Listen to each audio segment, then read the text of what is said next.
Bonsoir. Pour résumer la situation, je dirais que mes collègues, les climatologues, les biologistes, les spécialistes de la pollution, des écosystèmes, les éthologues, sont littéralement désespérés. Récemment, une méta-analyse a été entreprise sur 13 000 articles publiés de biologie de la conservation et la conclusion est sans appel, la vie est en chute libre dans à peu près tous les secteurs. L'ONU estime que nous sommes dans une situation de menace existentielle directe. Donc quelques chiffres simplement pour situer l'ampleur du désastre. En 40 ans, on estime que 400 millions d'oiseaux ont disparu des cieux d'Europe, que 60% des populations d'animaux sauvages se sont éteintes, 1 million d'espèces sont menacées à court terme, 1000 milliards d'animaux marins sont tués chaque année et on estime que dans quelques années, 25% de la population mondiale manquera d'eau.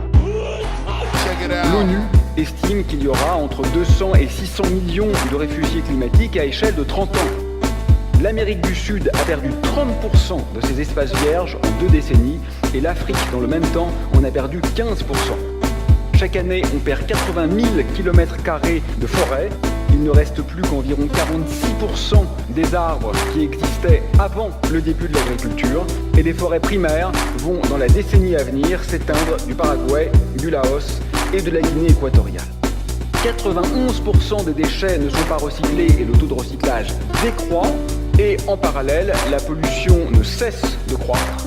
L'océan de plastique fait aujourd'hui 3 fois la taille de la France et malgré tous les effets d'annonce, sa masse est toujours en augmentation exponentielle. Alors, pour couronner le tout, on découvre que le dégel du permafrost est beaucoup plus rapide que prévu, environ 50 fois plus rapide que prévu.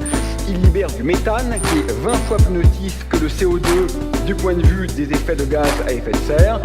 Et pratiquement simultanément, 11 milliards de tonnes de glace fondaient au Groenland en une seule journée. La fonte des glaciers va donner trop d'eau douce, beaucoup trop d'eau douce, et puis ensuite beaucoup trop peu, à environ 2 milliards de personnes. Et la mauvaise nouvelle, c'est que les glaciers et le permafrost semblent contenir environ 800 000 tonnes de mercure qui vont se trouver déversées dans les eaux qui étaient jusqu'alors potables. Mais nous sommes des bouffons. Nous sommes gouvernés par des bouffons. L'alimentation carnée est extraordinairement inefficace. Il faut 10 000 litres d'eau pour faire 1 kilo de bœuf.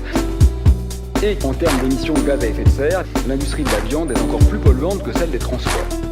En France, la consommation de viande est repartie à la hausse cette année et les méta-analyses de l'OMS montrent aujourd'hui qu'on a une diminution de la mortalité précoce de 7 à 18% en migrant vers une alimentation végétarienne ou végane équilibrée. Ce qui doit être posé sur la table aujourd'hui, c'est simplement la question du choix.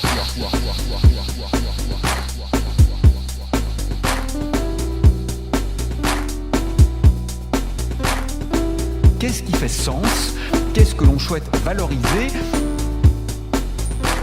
Parce que je crois que c'est ça le cœur du problème. C'est simplement la question du choix.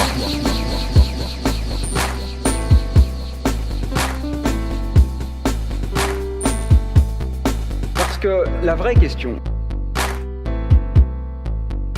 c'est de choisir le monde que nous voulons.